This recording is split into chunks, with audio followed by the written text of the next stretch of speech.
Hello student, केम छो? मजामा? साईराम। હવે 11મા ધોરણનો ચેપ્ટર નંબર 2 પરમાણુના બંધારણમાં આપણે લાસ્ટ ટોપિક શું ભણ્યા હતા? તો કે રુથરફોર્ડનો પરમાણુ નમૂનાની મર્યાદા. એ મર્યાદામાં શું જોયું હતું? તો કે રુથરફોર્ડનો પરમાણુ નમૂનો છે પરમાણુની સ્થિરતા વિશેની સમજૂતી આપી શકતો નથી. રુથરફોર્ડે એના પરમાણુ નમૂનામાં કીધું કે કેન્દ્રની ફરતે વર્તુળાકાર માર્ગમાં ઇલેક્ટ્રોન સતત પરિભ્રમણ કરે છે. તો મેક્સવેલે કીધું કે ભાઈ સતત પરિભ્રમણ કરતો હોય એટલે કે પ્રવેગિત થતો હોય એટલે કે એક કોણીય ગતિ ધરાવતો હોય તો વિકિરણનું ઉત્સર્જન કરે. કારણ કે કોઈ પણ વીજભારિત કણ જ્યારે ગતિમાં હોય ત્યારે વિકિરણનું ઉત્સર્જન કરે છે. તો આના વિશેની માહિતી પણ રુથરફોર્ડ આપી શક્યો નહીં. વધુમાં એક કરતા વધુ ઇલેક્ટ્રોન ધરાવતા પરમાણુમાં ઇલેક્ટ્રોન કઈ રીતે ગોઠવાયેલા છે એ અંગેની માહિતી પણ રુથરફોર્ડ આપી શક્યો નહીં. તો આ મર્યાદાને અનુલક્ષીને એક નવો જ અભ્યાસક્રમ વિકસાવવામાં આવ્યો.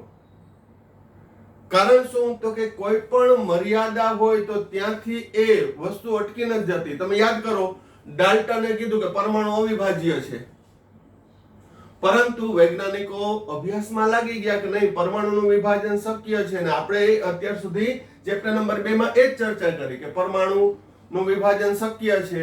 એમાં મૂળભૂત કણ, પ્રોટોન, ન્યુટ્રોન, ઇલેક્ટ્રોન આવેલા છે. એનો બધો અભ્યાસ કર્યો. પછી રુથરફોર્ડે પરમાણુની અંદર છે એ પ્રોટોન, ન્યુટ્રોન, ઇલેક્ટ્રોન ની ગોઠવણી સમજાવી કે ક્યાં એના સ્થાન દર્શાવ્યા. ગોઠવણી તો નહીં પણ એનું સ્થાન, કે કેન્દ્રમાં પ્રોટોન, ન્યુટ્રોન અને કેન્દ્રની ફરતે ઇલેક્ટ્રોન. પણ ત્યાં પણ રુથરફોર્ડના પરમાણુ નમૂનાની મર્યાદા આવી ગઈ. તો હવે નવો અભ્યાસ આવ્યો, એ છે ક્વોન્ટમ મિકેનિક્સ. તરંગ યંત્રશાસ્ત્ર આધારિત આ ક્વોન્ટમ મિકેનિક્સ છે, ક્વોન્ટમ યંત્રશાસ્ત્ર, એનો અભ્યાસ કરવામાં આવ્યો અને તેના પરથી છે એ પરમાણુની સ્થિરતા વિશેની સમજૂતી આપી. ખ્યાલ આવે છે? તો હવે એના પછીના ટોપિકની અંદર આપણે જોશું તરંગ યંત્રશાસ્ત્ર આધારિત કેટલાક મુદ્દા. હવે વિદ્યુત ચુંબકીય વિકિરણ, ઇલેક્ટ્રોમેગ્નેટિક વેવ, એને શું કહેવાય? ઇલેક્ટ્રોમેગ્નેટિક વેવ અથવા તો વિદ્યુત ચુંબકીય વિકિરણ. હવે આ શબ્દ બધાએ સાંભળ્યો હશે, વિદ્યુત ચુંબકીય વિકિરણ. કારણ કે તમે એકદમ સરસ મજાનું બ્લુ આકાશ, બ્લુ સ્કાય બધાએ જોયું છે. તો એ કેને કારણે છે? અત્યારે આપણે રેડિયોમાં FM સાંભળીએ છીએ 91.9, 95, 100.1. તો આ રેડિયોમાં ગીત આવતા હોય છે, સમાચાર આવતા હોય છે. તો એ કઈ રીતે પોસિબલ છે? એક નાનકડું એવું ઇન્સ્ટ્રુમેન્ટ છે, એમાં આપણે એની ફ્રીક્વન્સી બદલાવીએ તો એનું સ્ટેશન બદલે છે. પછી બધાના ઘરની અંદર છે એ અત્યારે માઇક્રોવેવ હશે જ. તો માઇક્રોવેવ છે એની અંદર જે આપણો રાંધેલો ખોરાક છે એને ગરમ કરીએ છીએ. તો એ કઈ રીતે ગરમ થાય છે? પ્રકાશ છે એને પ્રિઝમમાંથી પસાર કરો તો 7 રંગમાં વિભાજન થાય છે, જાની વાલી પીનાલા. તો આ બધા શું છે? તો કે એ બધા વિદ્યુત ચુંબકીય વિકિરણ છે. તો વિદ્યુત ચુંબકીય વિકિરણ એટલે શું? તો કે વિદ્યુત ચુંબકીય વિકિરણ એટલે જે વિકિરણ ચુંબકીય ક્ષેત્ર અને વિદ્યુત ક્ષેત્રમાં વિચલન ન પામે તો તેવા વિકિરણને શું કહેવામાં આવે છે? વિદ્યુત ચુંબકીય વિકિરણ અથવા તો ઇલેક્ટ્રોમેગ્નેટિક વેવ કહે છે. તો જે વિકિરણ ચુંબકીય ક્ષેત્ર અને વિદ્યુત ક્ષેત્રમાં વિચલન ન પામે. હવે આપણે આગળ પ્રયોગ જોયો તો કેથોડ રેઝનો. કેથોડ કિરણોમાં શું હતું કે એ સૂર્યક પથ પર ગતિ કરતા હતા, પરંતુ જો ત્યાં વિદ્યુત ક્ષેત્ર રાખવામાં આવ્યો તો એ ધન તરફ વિચલિત થયા, એના તરફ આકર્ષાણ. ચુંબકીય ક્ષેત્ર રાખવામાં આવ્યું તો કોઈ પણ એક n કે s ધ્રુવ તરફ આકર્ષણ. તો એ વિદ્યુત ચુંબકીય વિકિરણ ના કહી શકાય. કેથોડ કિરણો છે, આલ્ફા વિકિરણ છે, તો આ બધા વિદ્યુત ચુંબકીય વિકિરણ ન કહી શકાય. તો વિદ્યુત ચુંબકીય વિકિરણ છે એ વિદ્યુત અને ચુંબકીય ક્ષેત્રમાં વિચલન પામતા નથી. તો એ કેવા હશે? તો કે એ લંબગત તરંગોના બનેલા છે.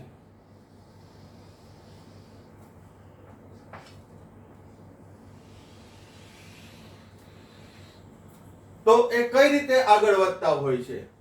તો અહીં આને શૃંગ કહેવાય. ગર્ત, શૃંગ, ગર્ત, શૃંગ આ રીતે આગળ વધતા હોય છે અને એને પરસ્પર લંબ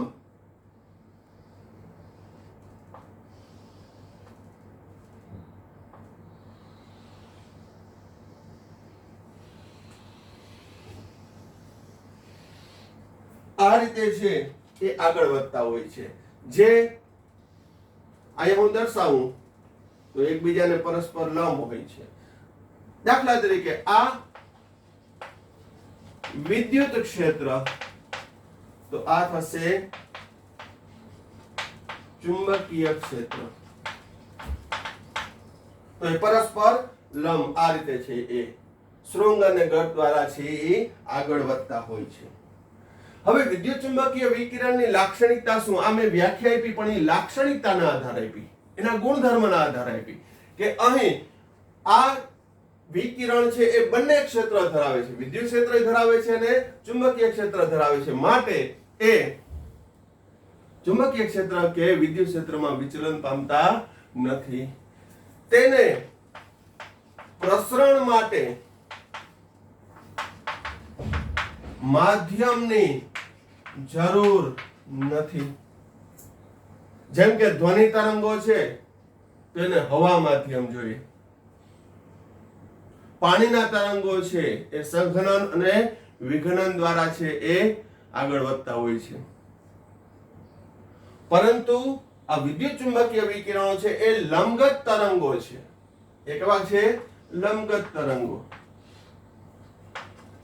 એને માધ્યમની જરૂર પડતી નથી. એટલે કે શૂન્યાવકાશમાં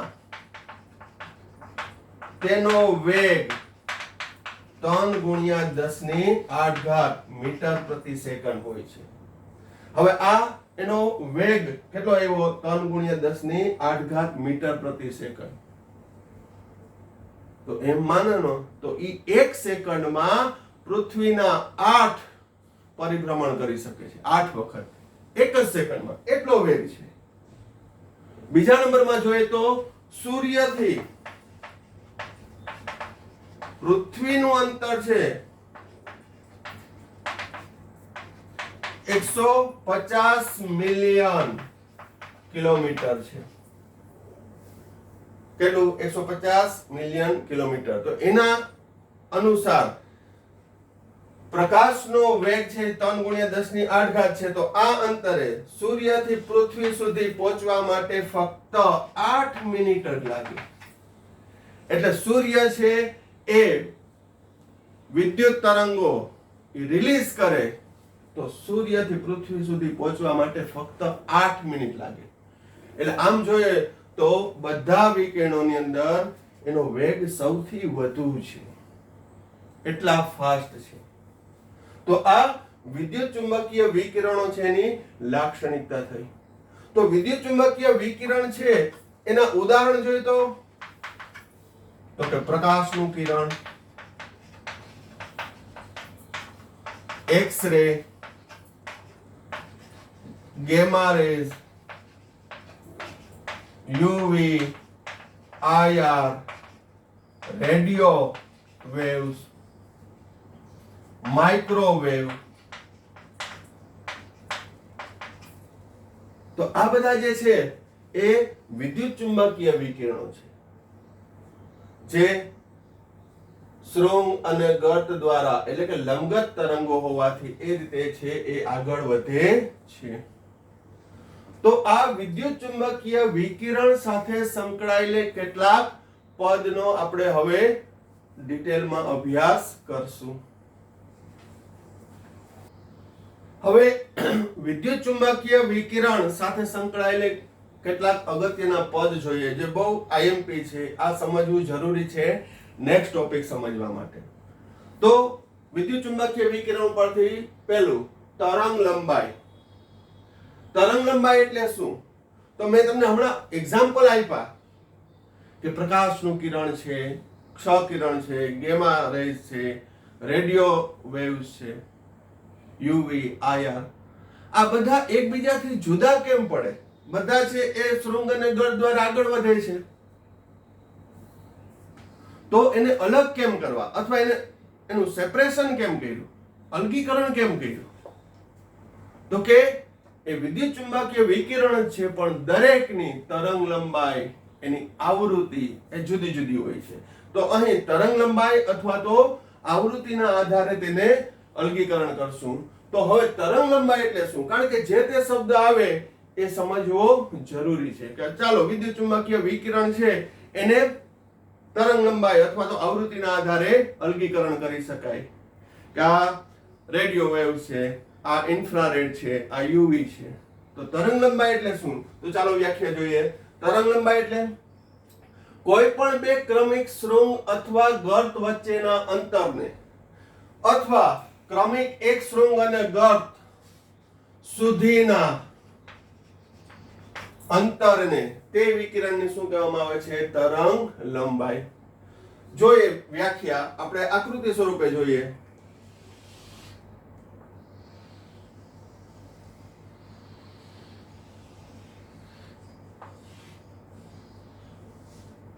અહીં કોઈ પણ બે ક્રમિક શૃંગ, આ શૃંગ છે એનો વચ્ચેનું અંતર એટલે આ થશે તરંગ લંબાઈ. અથવા કોઈ પણ બે ક્રમિક એના પછીનું ગર્ત, શૃંગ, ગર્ત, આ ક્રમિક ગર્ત થયું એની વચ્ચેનું અંતર એટલે કે તરંગ લંબાઈ. અથવા ક્રમિક એક શૃંગ અને ગર્ત સુધીનું અંતર, આ શૃંગ અને આ ગર્ત, તો આ અંતરને તેની તરંગ લંબાઈ કહે છે. તો તરંગ લંબાઈ છે એ કોઈ પણ બે ક્રમિક શૃંગ અથવા તો ગર્ત વચ્ચેના અંતર અથવા એક શૃંગ અને એક ગર્ત સુધીના અંતરને તેની તરંગ લંબાઈ કહે છે. અને અહીં તરંગ સંખ્યા 1 છે એમ કહેવાય. હવે તરંગ લંબાઈ છે એને કયા એકમમાં દર્શાવવામાં આવે છે? તો કે એનો એકમ મીટર, સેન્ટીમીટર, એંગસ્ટ્રોમ,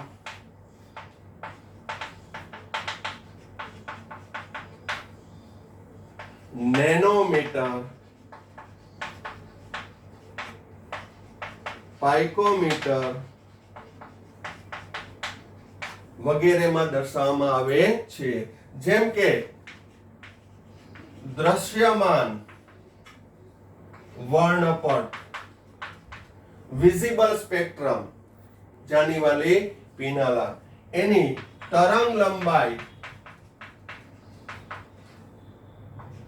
400 થી 700 નેનોમીટર છે.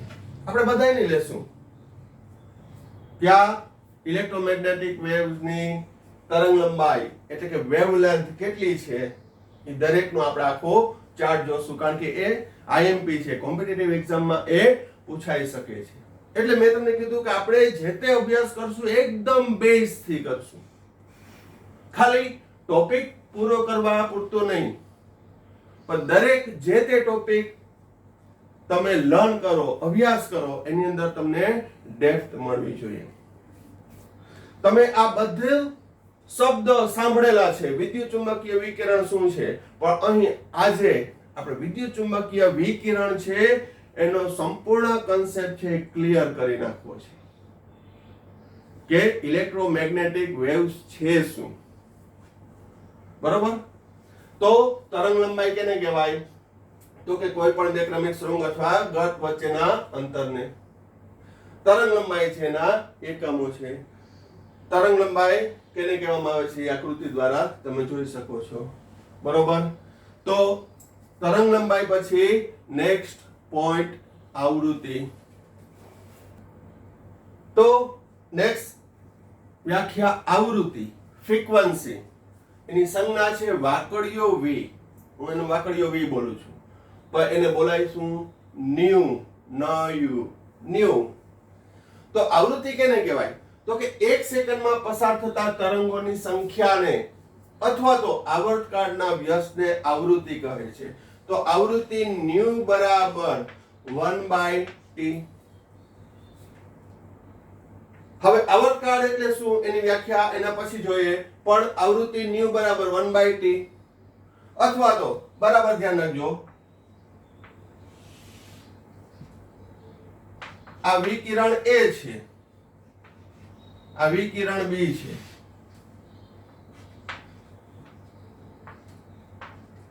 અહીં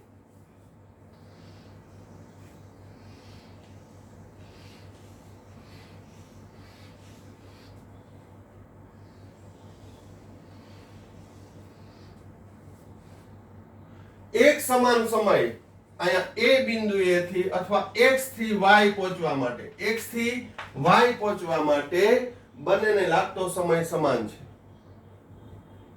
એકમ સમય છે. પરંતુ બંનેમાં A અને B આ બંને વિકિરણમાંથી વધુ તરંગો કેમાંથી પસાર થાય છે? X થી Y પહોંચવા સુધી સમય સમાન છે. તો અહીં જોવો તમે, એક તરંગ, 2, 3, 4, 5, અહીંયા 1, 2. તો અહીં વિકિરણ A માં પસાર થતા તરંગોની સંખ્યા વધુ, તો એકમ 1 સેકન્ડમાં પસાર થતા તરંગોની સંખ્યા અથવા આવર્તકાળના વ્યસ્તને. તો એનો મતલબ કે અહીં બીજા અર્થમાં કહું તો અહીં એક તરંગને પસાર થવા માટે લાગતો સમય, આ એક જ તરંગને, અને અહીં એક તરંગને પસાર થવા માટે લાગતો સમય સમાન હશે નહીં. એમાં એક તરંગને પસાર થવા માટે લાગતો સમય કેવો હશે? ઓછો. સમય ઓછો તો આવૃત્તિ વધુ, કારણ કે આવૃત્તિ છે તરંગ લંબાઈના વ્યસ્ત પ્રમાણમાં છે. ખ્યાલ આવે છે? બીજા નંબરમાં કહું તો સાવ સિમ્પલ કે ભાઈ અહીંયા X થી Y પહોંચવા માટે બંનેને સરખો સમય લીધો, તો અહીં પસાર થતા તરંગોની સંખ્યા A માં વધુ દેખાય છે, B માં ઓછું દેખાય છે. એટલે કે અહીં A ની આવૃત્તિ વધુ, B ની આવૃત્તિ ઓછી. A ની અંદર એક તરંગને પસાર થવા માટે લાગતો સમય ઓછો છે, આમાં વધુ છે. પરિણામે શું થશે? તો કે અહીં આવૃત્તિ A ની વધુ થશે, B ની ઓછી. ઓકે? તો હવે અહીં બીજા અર્થમાં પણ મેં સમજાવ્યું કે આવૃત્તિ છે એ આવર્તકાળના વ્યસ્ત પ્રમાણમાં છે. જેમ કે સિમ્પલ એક્ઝામ્પલ આપું કે હું નાના સ્ટેપ લઉં છું, બેબી સ્ટેપ, તો એ સ્ટેપ લેવા માટે લાગતો સમય કેવો હશે? ઓછો. એનો મતલબ કે આવૃત્તિ વધુ. પણ હું મોટા સ્ટેપ લઉં,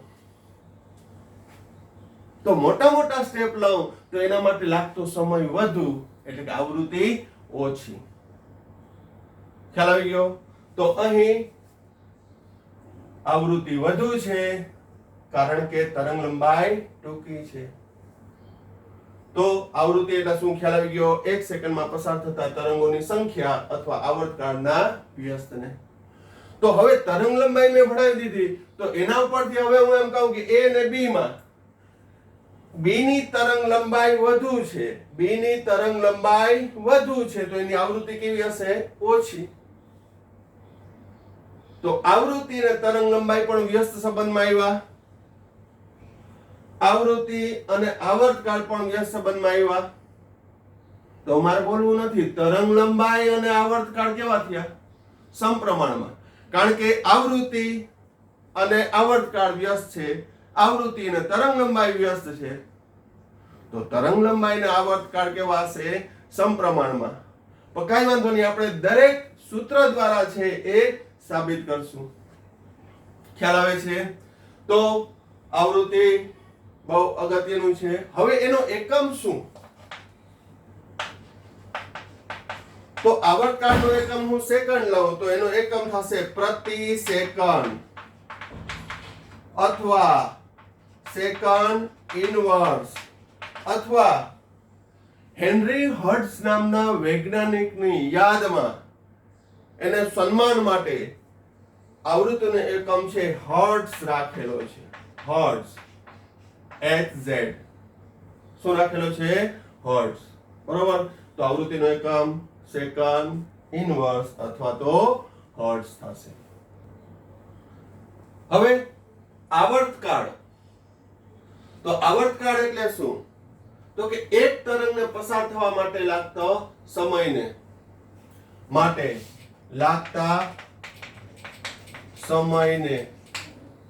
શું કહેવામાં આવે છે? તે તરંગનો આવર્તકાળ કહે છે. તો અહીં ફરી પાછું એ એક્ઝામ્પલ આપું કે વિકિરણ A છે અને વિકિરણ B, બંનેમાંથી એક તરંગ પસાર થાય છે. કારણ કે એક શૃંગ અને ગર્ત પૂરું કરે એટલે એક તરંગ પસાર થયું એમ કહેવાય. તો બંનેમાં A અને B માં પસાર થવા માટે લાગતો સમય કેનો વધુ હશે? તો કે B નો. એનો મતલબ કે B નો આવર્તકાળ વધુ, વિકિરણ A નો આવર્તકાળ ઓછો. આ જે મેં વ્યાખ્યા ભણાવું છું એકબીજા સાથે સંલગ્નતા છે. હવે એની આવૃત્તિ ઓછી છે, આવૃત્તિ વધુ છે, B ની આવૃત્તિ ઓછી છે. કારણ કે આવર્તકાળ અને આવૃત્તિ વ્યસ્ત સંબંધમાં એક ને એક વાત. આવૃત્તિ અને તરંગ લંબાઈ વ્યસ્ત પ્રમાણમાં, જ્યારે તરંગ લંબાઈ અને આવર્તકાળ સમપ્રમાણમાં થશે. તો અહીં આવર્તકાળ T બરાબર 1/9 અને એકમ થશે એનો સેકન્ડ. ત્યારબાદ તરંગ સંખ્યા, તરંગ આંક અને ન્યુ બાર. શું બોલાય? ન્યુ બાર. આ બાર ની સંજ્ઞા છે, ઉપર લીટો એટલે ન્યુ બાર. તો તરંગ સંખ્યા એટલે શું? તો કે તરંગ લંબાઈના વ્યસ્તને શું કહેવામાં આવે છે? તરંગ સંખ્યા અથવા તરંગ આંક. તો ન્યુ બાર બરાબર 1/λ અને એના એકમો metre inverse, centimetre inverse, nanometre inverse, picometre inverse, angstrom inverse. તરંગ લંબાઈનું વ્યસ્ત છે. તો આ પણ છે આપણે દાખલા માટે ખૂબ જ ઉપયોગી થશે. બરોબર. તો દરેક વ્યાખ્યા છે એ વ્યવસ્થિત રીતે અન્ડરસ્ટેન્ડ કરજો કે જેથી આગળ આપણે એને રિલેટેડ ન્યુમેરિકલ્સ લઈએ તો તમને ગણવામાં મજા આવે. ઓકે. હવે નેક્સ્ટ વિકિરણનો વેગ અથવા તરંગનો વેગ, વેલોસિટી ઓફ લાઇટ. હવે સ્થૂળ પદાર્થનો વેગ કહું તો એની વ્યાખ્યા મારે કેવી હોય તો એકમ સમયમાં પદાર્થે કાપેલા અંતરને શું કહીએ છીએ વેગ. આ તો સ્થૂળ પદાર્થ માટે, બરોબર. પરંતુ વિકિરણ માટે છે એ વેગનું સૂત્ર શું આવશે તો કે ત્યાં અંતરને બદલે છે એની તરંગ લંબાઈ આવશે અને સમયને બદલે આવર્તકાળ, એટલે એ સમય જ થયો. પણ અહીં વિકિરણનો વેગ તો વિકિરણની તરંગ લંબાઈ છેદમાં એના માટે લાગતો સમય એટલે કે તરંગનો આવર્તકાળ. અમે તમને કીધું કે વિકિરણ એ આપણે વિદ્યુત ચુંબકીય વિકિરણની વાત કરીએ છીએ તો એ પ્રકાશનો વેગ, એની સંજ્ઞા દર્શાવું તો સ્મોલ c છે. તો c બરાબર લેમ્ડા બાય t. એકમ આવશે મીટર પ્રતિ સેકન્ડ. આ મીટરમાં લઉં, આ સેકન્ડમાં લઉં તો મીટર પ્રતિ સેકન્ડ, મીટર સેકન્ડ ઇનવર્સ. પરંતુ આવૃત્તિ ન્યુ બરાબર 1/t હોવાથી, પરંતુ આવૃત્તિ ન્યુ બરાબર 1/t હોવાથી c બરાબર લેમ્ડા ગુણ્યા 1/t. તો માટે c બરાબર લેમ્ડા ગુણ્યા 1/t એટલે આવૃત્તિ ન્યુ. માટે આવૃત્તિ ન્યુ બરાબર c બાય લેમ્ડા થશે. આવૃત્તિ ન્યુ બરાબર c બાય લેમ્ડા. c પ્રકાશનો વેગ મીટર પ્રતિ સેકન્ડમાં, તરંગ લંબાઈ હું મીટરમાં લઉં તો એકમ શું આવશે સેકન્ડ ઇનવર્સ પ્રતિ સેકન્ડ. હવે આવૃત્તિ ન્યુ બરાબર c ગુણ્યા 1/λ લખી શકું, c ગુણ્યા 1/λ. પરંતુ 1/λ બરાબર હમણાં જ જોયું ન્યુ બાર તરંગ સંખ્યા, તો આવૃત્તિ ન્યુ બરાબર c ગુણ્યા ન્યુ બાર. કારણ કે આવૃત્તિ અને તરંગ આંક એ સમપ્રમાણમાં થયા. તો ન્યુ બાર બરાબર ન્યુ બાય c. હવે આપણે સંબંધ જોઈએ. અહીં આવૃત્તિ અને તરંગ લંબાઈ વચ્ચેનો સંબંધ તો કે વ્યસ્ત છે. અહીં તરંગ આંક અને આવૃત્તિ વચ્ચેનો સંબંધ સમપ્રમાણ થયું. અહીં આવર્તકાળ અને તરંગ લંબાઈ વચ્ચેનો સંબંધ છે એ સમપ્રમાણ થયો. તો આ જેટલા મેં બોક્સમાં સૂત્ર દર્શાવ્યા છે એ બધા છે દાખલા માટે ઉપયોગી થશે. તો c બરાબર લેમ્ડા બાય t, c બરાબર લેમ્ડા ઇન્ટુ ન્યુ, ન્યુ બરાબર c બાય લેમ્ડા. ન્યુ એટલે આવૃત્તિ. તો દરેક સંજ્ઞા, દરેક એનું મૂલ્ય છે એ તૈયાર કરજો, બરોબર. હવે આપણે વિદ્યુત ચુંબકીય વિકિરણ અને એને રિલેટેડ કેટલાક વ્યાખ્યાઓની ચર્ચા કરી, સૂત્ર જોયા. એના આધારે તમને આજે હું એક ઇન્સ્ટન્ટ હોમવર્કમાં આપું છું, ઇન્સ્ટન્ટ વર્ક, કે અહીં a b અને c ત્રણ વિકિરણ આપેલા છે એની આકૃતિ. તો એમાંથી કયા વિકિરણની તરંગ લંબાઈ સૌથી વધુ હશે, કયા વિકિરણની આવૃત્તિ સૌથી ઓછી છે અને કયા વિકિરણનો તરંગાંક સૌથી વધુ છે. તમારે ABC જવાબ આપવાનો છે, બરોબર.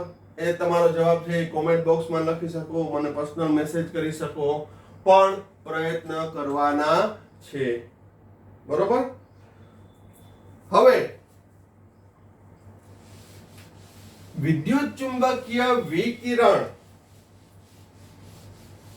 ની ચર્ચાના આધારે હવે કયા વિદ્યુત ચુંબકીય વિકિરણ છે,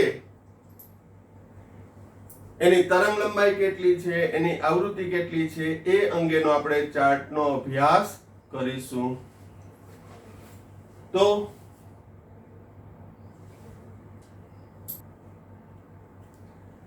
હવે વિદ્યુત ચુંબકીય વિકિરણની ચર્ચાની અંદર આપણે બધી ટર્મ્સ જોઈ નાખીએ. હવે વિદ્યુત ચુંબકીય વિકિરણનો આ ચાર્ટ આપેલો છે, આખું ઇલેક્ટ્રોમેગ્નેટિક સ્પેક્ટ્રમ.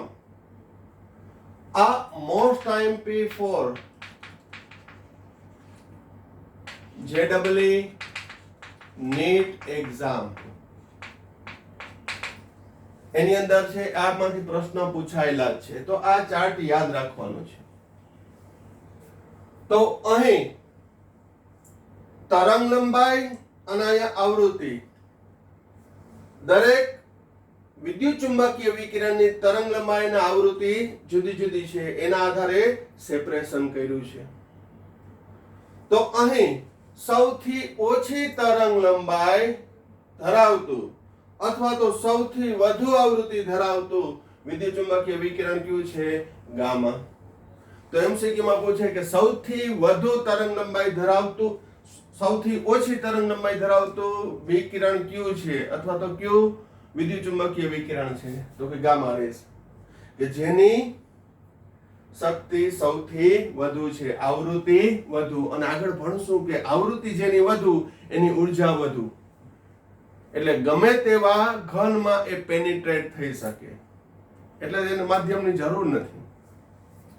પછી આગળ વધીએ તો કે તરંગ લંબાઈ છે એ વધતી જશે, જેમ કે ગેમા પછી એનાથી વધુ તરંગ લંબાઈના સંદર્ભમાં વાત કરું તો એક્સ-રે ની વધુ, એનાથી વધુ યુવી અલ્ટ્રાવાયોલેટ, એનાથી વધુ તરંગ લંબાઈ દ્રશ્યમાન વર્ણપટ જાનીવાલી પીનાલા, એનાથી વધુ તરંગ લંબાઈ ઇન્ફ્રારેડની, એનાથી વધુ માઇક્રોવેવની 10⁻⁻1 કે 2 જેવું મીટરમાં, એનાથી વધુ રેડિયો, ટીવી, FM, AM એની તરંગ લંબાઈ સૌથી વધુ.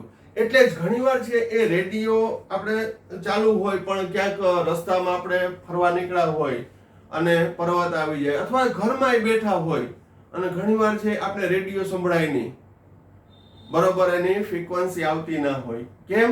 તો કે એની તરંગ લંબાઈ વધુ છે, આવૃત્તિ ઓછી, અને આવૃત્તિ ઓછી એટલે ઉર્જા ઓછી. આપણે ભણશું આવૃત્તિ અને ઉર્જા વચ્ચેનો સંબંધ. તો આવૃત્તિ ઓછી છે, પરિણામે એ સોલિડ એટલે કે ઘનમાં પ્રવેશી શકતો નથી.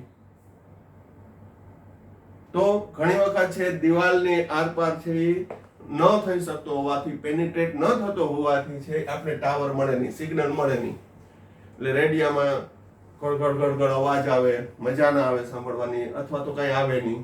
કારણ શું? તો કે તરંગ લંબાઈ એની વધુ છે, આવૃત્તિ ઓછી, અને આવૃત્તિ ઓછી એટલે ઉર્જા ઓછી. કારણ કે નેક્સ્ટ ટોપિક એની ચર્ચા કરશું જ્યારે ખૂબ જ લાંબા રેડિયો તરંગો.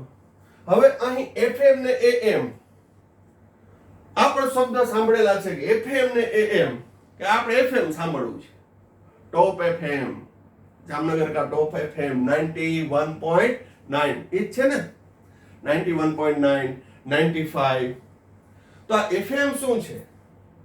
તો કે FM નું ફૂલ ફોર્મ થાય ફ્રીક્વન્સી મોડ્યુલેશન, અને AM નું ફૂલ ફોર્મ શું થશે? તો કે એલ્ટિટ્યુડ મોડ્યુલેશન. એલ્ટિટ્યુડ એટલે શું? તો કે અહીં કોઈ પણ શૃંગ અથવા ગર્તે કરેલું મહત્તમ સ્થળાંતર, એટલે એને એમ્પ્લિટ્યુડ કહેવાય. એને શું કહેવામાં આવે છે? એમ્પ્લિટ્યુડ. તો એમ્પ્લિટ્યુડ મોડ્યુલેશન એટલે કે કંપ વિસ્તાર. એમ્પ્લિટ્યુડ એટલે શું થશે? કંપ વિસ્તાર. એની પણ અહીંયા વ્યાખ્યા નોંધી લેજો. કંપ વિસ્તાર જેને કહેવાય ગુજરાતીમાં એમ્પ્લિટ્યુડ મોડ્યુલેશન. તો આ FM અને AM એની રેડિયો ફ્રીક્વન્સી હોય છે.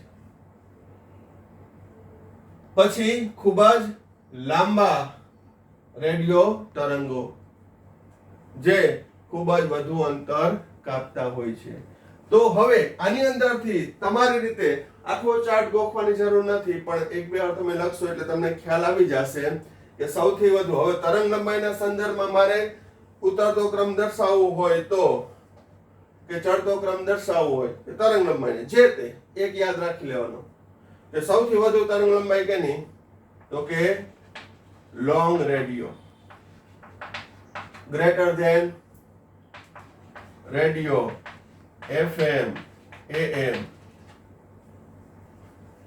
એનાથી ઓછું માઇક્રોવેવ એનાથી ઓછું આયા એનાથી ઓછું વિઝિબલ એટલે કે દ્રશ્યમાન ગુજરાતી શું થાય એનું દ્રશ્યમાન એનાથી ઓછું યુવી એનાથી ઓછું એક્સ-રે અને સૌથી ઓછું ગામા. તો આ સિક્વન્સ ની અંદર પૂછે કે વિદ્યુત ચુંબકીય વિકિરણમાં સૌથી વધુ તરંગ લંબાઈ ધરાવતું કયું, સૌથી ઓછી તરંગ લંબાઈ ધરાવતું કયું. હવે આવૃત્તિ એનાથી વિરુદ્ધ કેની છે gamma greater than X-ray greater than UV greater than visible greater than IR greater than microwave greater than radio અને સૌથી ઓછી આવૃત્તિ લોંગ રેડિયોની. બરોબર. તો આ વાત થઈ વિદ્યુત ચુંબકીય વિકિરણની. કેટલાકનો આપણે ઉપયોગ પણ જોઈ લઈએ, જેમ કે ઇન્ફ્રારેડ આઈઆર. કેટલાક મોબાઈલની અંદર ઇન્ફ્રારેડ સેન્સર આવતું હોય છે જે આપણા ટીવીમાં રિમોટ તરીકે પણ ઉપયોગી થાય, તો એના માટે એ વપરાય છે.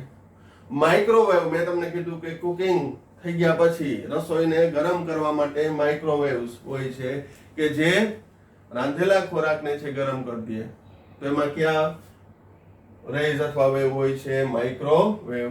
રેડિયો જે આપણે મનોરંજન માટે જે ટ્રાન્ઝિસ્ટરની અંદર ઉપયોગી કરીએ છીએ રેડિયો તરંગો. ટીવી જે આપણે જોઈ શકીએ છીએ. મોબાઈલની અંદર જે આપણે સાંભળીએ છીએ. બરોબર. તો એમાં માઇક્રોવેવ ઇન્ફ્રારેડ હોય છે. પ્લસ પોલીસ વાળા ઘણીવાર છે એ રડાર ગન રાખે છે કે કોઈ પણની સ્પીડ કેટલી છે કોઈ પણ વાહન ચાલકની, એ રડાર ગનની અંદર માઇક્રોવેવનો ઉપયોગ થાય છે. બરોબર. તો આ બધા વિદ્યુત ચુંબકીય વિકિરણ આપણા જીવન સાથે સીધી અથવા આડકતરી રીતે સંકળાયેલા છે. જેમ કે અલ્ટ્રાવાયોલેટ છે સૂર્યમાંથી આવે, હવે જો એ સીધા જ આપણા ચામડી ઉપર પડે તો ચામડીની અંદર પ્રવેશી જાય અને ચામડીનું કેન્સર કરે. તો અલ્ટ્રાવાયોલેટ છે એને ઓઝોન સ્તર છે એ રોકી રાખે છે, કારણ કે એની તરંગ લંબાઈ ઓછી છે, આવૃત્તિ વધુ છે. એટલે કે સિમ્પલમાં સિમ્પલ કહું તો ઉનાળામાં અલ્ટ્રાવાયોલેટ એનું પ્રમાણ વધુ હોય તો ચામડીને દજાડી દે, કાળી પાડી નાખે અલ્ટ્રાવાયોલેટ. એટલે જ આપણે ઘણીવાર સ્પેક પહેરતા હોય છે યુવી પ્રોટેક્ટેડ. તો હવે તમે જ્યારે કોઈ પણ કોમ્યુનિકેશનનું હોય, માઇક્રોવેવનો ઉપયોગ કરતા હોય, રેડિયો સાંભળતા હોય, ત્યારે આ વિદ્યુત ચુંબકીય વિકિરણ છે એને સમજવાનો, તમારા માઇન્ડમાં ઉતારવાનો પ્રયત્ન કરજો. અહીં એનું સ્કેમેટિક ડાયાગ્રામના આધારે દર્શાવ્યું છે, જે દોરી લેજો તમે. ઓકે. તો આ ટોપિકની અંદર આપણે અહીંયા સુધી રાખીએ છીએ. એકદમ કાળજીપૂર્વક દરેક પોઈન્ટ છે એ ક્લિયર કરજો કે જેથી આપણે નેક્સ્ટ ટોપિક ભણીએ તો એ ભણવાની મજા આવે. અને દરેક પોઈન્ટ છે એ ક્લિયર કરતા જવાના. ઓકે. તો અહીંયા સુધી રાખીએ છીએ. સાઈ રામ. Thank you.